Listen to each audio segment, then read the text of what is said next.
तो क्या कह रहे हैं परमात्मा जी अब यहां आगे कि ये जो वाणी जो दास के मुख से गरीबदास जी की वाणियां अखंड पाठ की जो आप सुन रहे हो, जो गुरुजी ने रिकॉर्ड करके भेज रखी हैं, अब गुरुदेव क्या करें बच्चों, ये उद्मस्त तार देंगी। उद्मस्त शब्द पे ध्यान देना भाई और बहनों, शब्द पे। उद्मस्त, उद्मस्त शब्द का मतलब है भयंकर तरीके से। जैसे बच्चा घर में कोई शरारती हो ज्यादा ही, कभी कोई बर्तन फोड़ दिया, कभी कोई मटका गिरा दिया, तो घर वाले क्या कहते हैं, इसने बहुत ज्यादा उद्मस्त तार रखा है, यानी बड़ा शरारती है और बच्चों से ज्यादा ही करता है ये। गुरुजी क्या कह रहे हैं, ध्यान सुनो। अब बच्चों ज्ञान पूरा आ चुका है और वो ठीक का समय आ गया है। गुरु पूरा, ज्ञान पूरा, भगवान पूरा। तो अब जो ये वाणी चले हैं और दास के मुख से चला करेगी, ये सत्युत मस्तायर देंगी। काल के पता नहीं कितने जुगाड़ को तोड़ेंगी, कितने जीवों का उद्धार बनेगा। मनुष्य का तो कहना ही क्या, डांगर डोर पशु पक्षी कीड़े मकोड़ों को भी सहारा मिलेगा इसका। ये इन्हीं पुराणों से कथा है, ये आपके सामने सच्चाई इस तरह है। गुरुदेव कह रहे हैं अब ये वाणियां जो दास के मुख कमल से आप सबके घरों में चलेंगी पाठ के रूप में, ये वाणियां उद्मस्त तार देंगी। या इन सतलों का आश्रमों में जो ये अखंड वाणियां चल रही हैं गुरुदेव भगवान के मुख कमल से, ये वाणियां उद्मस्त तार देंगे। अब ये उद्मस्त जबरदस्त ये करेंगे सर। अब भाई और बहनों ये विशेष संदेश हैं। वाणियां उधर भी उद्मस्त तार रही हैं और वाणियां सत्सेवकों के यहां भी उद्मस्त तार रही हैं, जबरदस्त तरीके से अपना प्रभाव कर रही हैं। आग चाहे आश्रम में लगे चाहे किसी के घर में लगे, आग अपना काम पूरा करेगी। अब आश्रम में तो ये वाणियां किस प्रकार से उद्मस्त तार रही हैं और सत्सेवकों के घरों में किस प्रकार से उद्मस्त तार रही हैं। आपने एक सत्संग सुना होगा पूज्य गुरुदेव जी के मुख कमल से कि ये राक्षस क्यों बने। कौन है ये राक्षस? राक्षसों के कोई सींग थोड़े होते थे, वो भी हमारी तरह इंसान थे, भगत थे, लेकिन वो आगे चल के राक्षस क्यों बन गए, राक्षस क्यों कहलाए।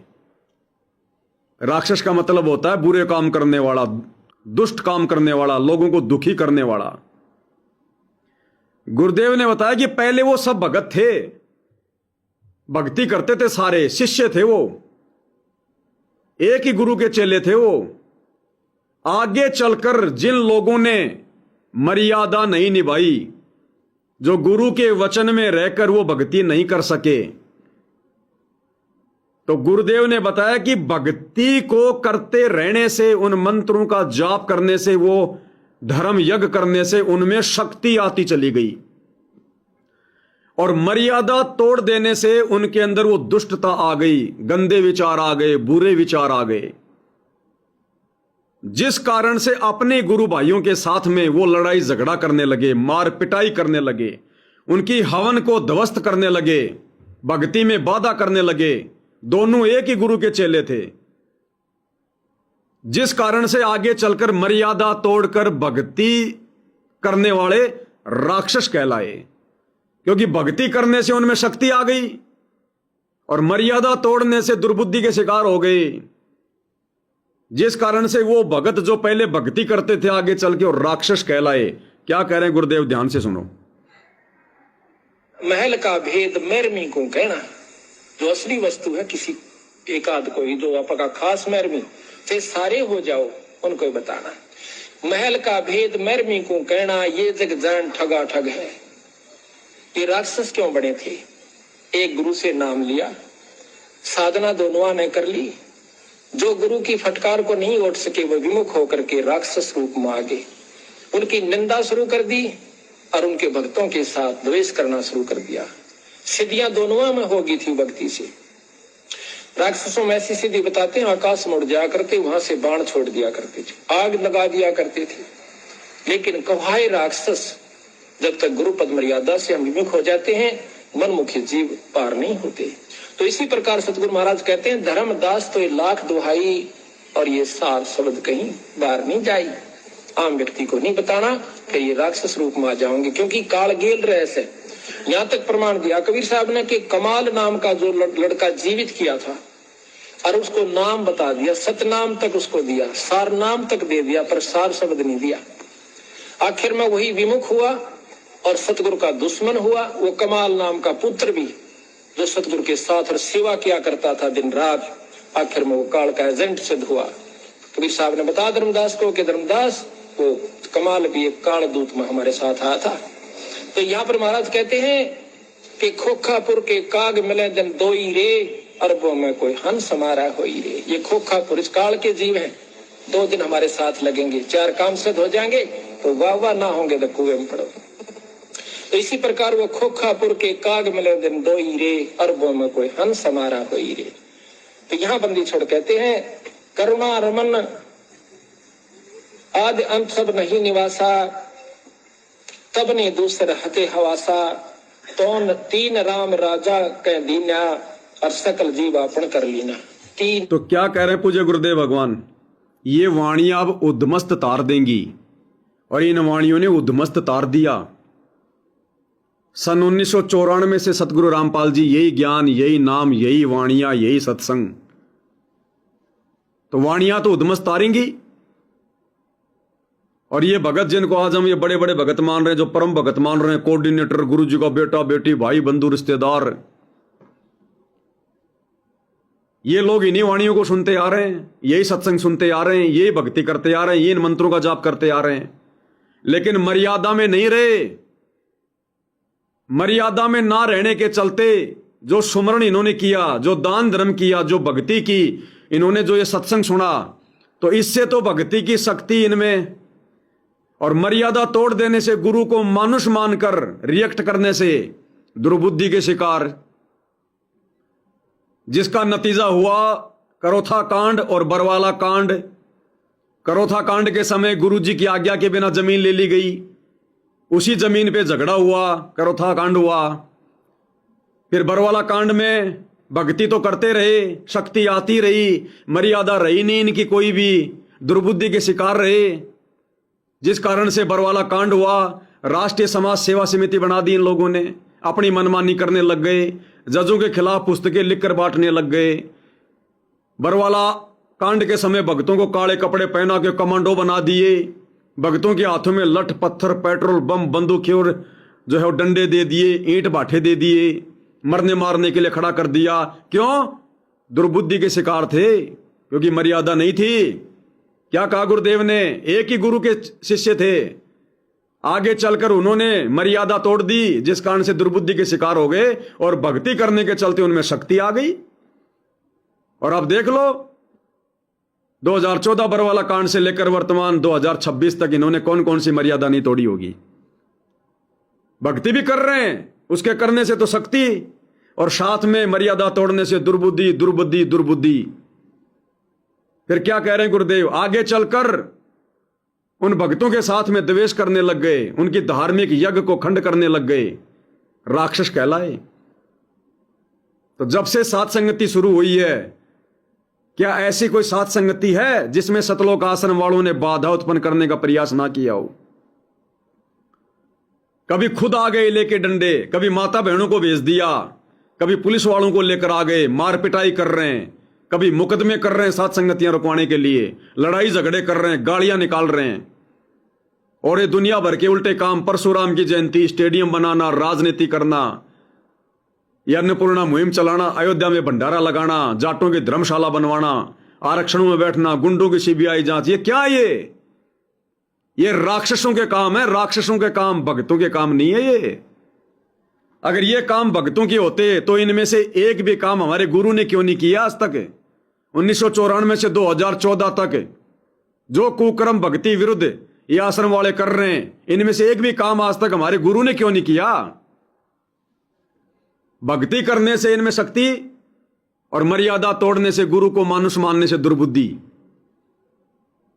तो इस प्रकार से इस भक्ति ने उद्मस्त तार दिया। और दूसरी तरफ सात संगति से जुड़े भाई बहन, भक्ति करने से शक्ति और मर्यादा में रहने से सद्बुद्धि। आज गुरुजी ने आप और हमें कहां बैठा दिया, कैसी भक्ति करवा रहे हैं आप और हमारे से। उधर अगर कुकर्म हो रहे हैं सतलोक आश्रमों में, अजब गजब हो रहे हैं, उद्मस्त आ रहे हैं। इधर सात संगति से जुड़े भाई बहन यदि भक्ति कर रहे हैं, अजब गजब कर रहे हैं, उद्मस्त तार दिया परमात्मा ने। वो आए दिन दुर्बुद्धि वाले काम करते हैं, कैसे भक्तों की मर्यादा टूटे, काल प्रेरणा काम कर रही है। इधर आए दिन भगत ये देखते हैं कैसे हमारे गुरुजी प्रसन्न हो, कौन सी वो भक्ति क्रिया करे जिससे गुरुजी की मेहर मिले, गुरुजी का आशीर्वाद मिले, गुरुजी हमसे प्रसन्न रहें। दोनों तरफ वाणियां यानी भक्ति उद्मस्त तार रही है, उद्मस्त भाई बहनों की आंखों के सामने है। इसलिए गुरुदेव कहते हैं अब ये वाणियां बच्चों उद्मस्त तार देंगी। वाणी यानी भक्ति। भाई गुरुजी मुख कमल से वाणी बोल रहे हैं ना, तो इन्हीं वाणियों पे तो गुरुजी 94 से मतलब सत्संग कर रहे हैं, गरीबदास जी के सदग्रंथ साहिब पे तो कर रहे हैं। तो जिन्होंने मर्यादा तोड़ी वो आ गए राक्षस स्वभाव में। ये आश्रम वाले कितनी बार इन्होंने सात संगति में आके लड़ाई झगड़ा किया, मारपीट की, पुलिस वालों को लेकर आए शराब पिलाकर। मेरे ऊपर 2-3 बार इन्होंने घर में घुस के जानवर की तरह मारपिटाई की। इशार की तारीख पर जाता हूं, वहां मारपिटाई करते हैं, मुकदमे कर रहे हैं अपने गुरु भाइयों पर। क्यों? क्योंकि मर्यादा तोड़ने से दुर्बुद्धि के शिकार हो रहे हैं। राक्षस कहलाएंगे आने वाले भक्ति इतिहास में ये गुरुजी के परिवार वाले, ये कोऑर्डिनेटर राक्षस। और इधर सात संगति से जोड़कर परमात्मा ने कैसी भक्ति करवानी शुरू कर दी। तो परमात्मा के ये विशेष संदेश है भाई और बहनों। परमात्मा ने उद्मस्त शब्द का प्रयोग किया, उद्मस्त यानी अजब गजब। तो आश्रमों में भी अजब गजब ही हो रहा है मर्यादा तोड़ने के मामले में, और सात संगति में भी अजब गजब हो रहा है भक्ति के मामले में।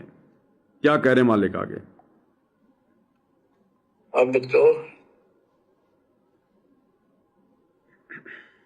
सुखदेव ऋषि जब बाहर आया,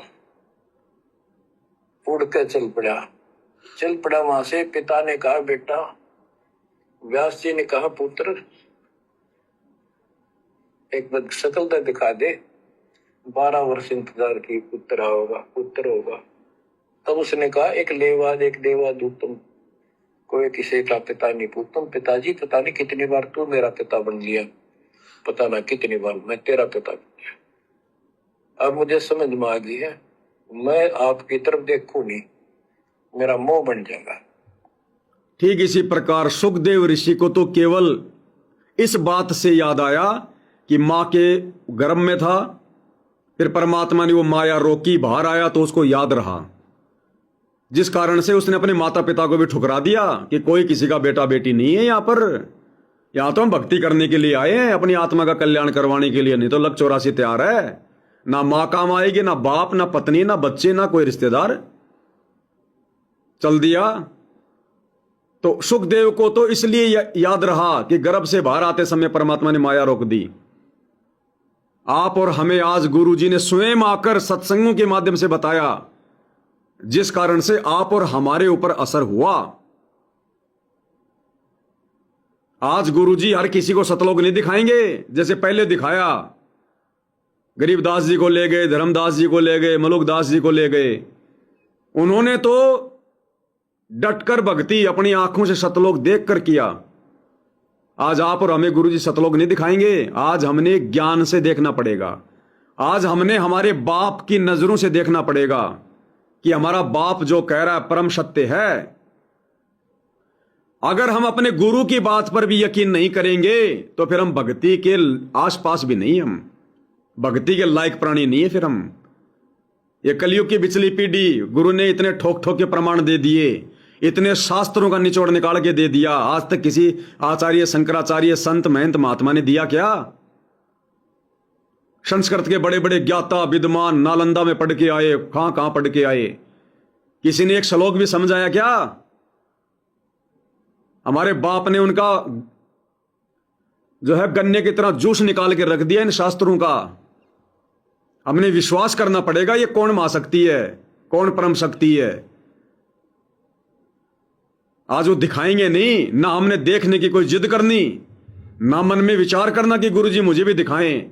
बहुत सारे भगत इंटरव्यू देते हैं, मुझे गुरुजी सतलोक ले गए, मुझे सौपन आया। लाख सौपन आते हैं, उनको आने दो, हमें कोई लेना देना नहीं है। हमें हमारे बाप ने जो बोल दिया, हमारे गुरुजी ने जो बोल दिया, वो हमारे लिए लाखों सौपनों से बढ़कर है। हमने उनके वचन पर विश्वास करके सतलोक जाना है, दूसरा तरीका नहीं है।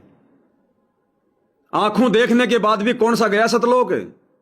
धर्मदास चला गया सतलोक, मलुकदास चला गया सतलोक, हजरत मोहम्मद चला गया सतलोक, देखने के बाद भी। पंडित रामानंद जी गए सतलोक, कौन चला गया? आंखों देखने से विश्वास नहीं होगा। देख के आओगे फिर नीचे आओगे, काल की व्यवस्था में फिर सड़ जाओगे। हमने ज्ञान वाली आंखों से देखना है, ज्ञान वाली आंखों से, हृदय वाली आंखों से। गुरुजी के वचन पर यकीन करना पड़ेगा। जिस प्रकार पिता अपनी बेटी का रिश्ता तय करके आता है और घर पर आकर बताता है सारी बातें, वो बेटी सुनती रहती है और वो यकीन करती है कि हाँ, मेरा पिता जो कह रहा है बिल्कुल सही है, क्योंकि उसको विश्वास है कि मेरा बाप जो करेगा मेरे हित में करेगा। वो बेटी कभी ये बोलती नहीं है कि पहले मुझे दिखा के लाओ, मुझे आपकी बातों पर यकीन नहीं है।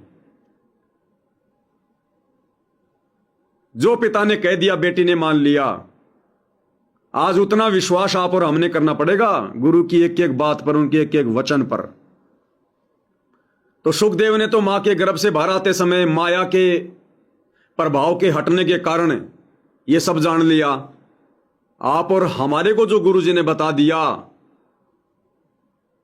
अरे हमारी भी माया हटाई तभी तो समझ में आया। सुखदेव से ज्यादा माया आप और हमारी हटा दी गुरुदेव ने। नहीं, ये बातें समझ में आ सकती हैं क्या? इन तीनों गुणों की माया के प्रभाव को हटाए बिना क्या हमारे अंदर ये ज्ञान समा सकता है क्या? हम भक्ति पर लग सकते हैं क्या? हम कर सकते हैं भक्ति? मान सकते हैं गुरु को भगवान?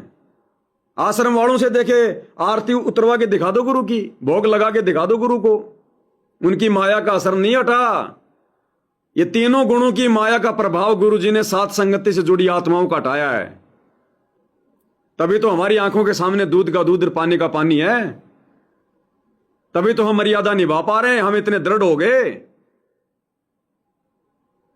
ये आश्रम वाले भी तो उसी गुरु के शिष्य हैं। देखे, मान लो ना भगवान गुरु को। अभी जून का महीना आने वाला है, देख लेना, उस कागज के उस टुकड़े को भगवान मान लेंगे।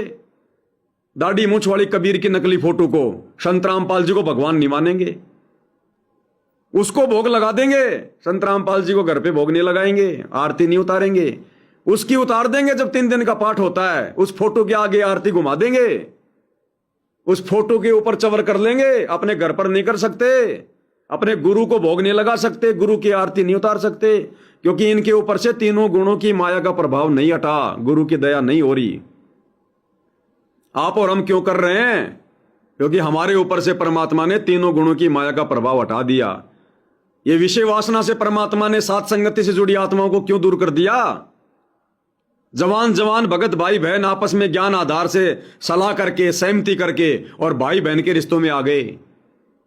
जिसका पति नाम उपदेशी नहीं है वो बहन संघर्ष कर रही है, जिसकी पत्नी नाम उपदेशी नहीं है वो भगत जो है सहन कर रहा है, संघर्ष कर रहा है।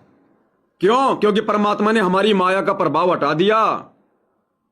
ये आश्रम वाले देख लो ना, एडी से चोटी तक जिनके सफेद बाल आ रहे हैं, जिनके बच्चों के बच्चे हो गए, जिनको सार नाम सार शब्द मिल गया, वो भी विषय वासनाओं से दूर नहीं है, पति पत्नी संबंधों से दूर नहीं है।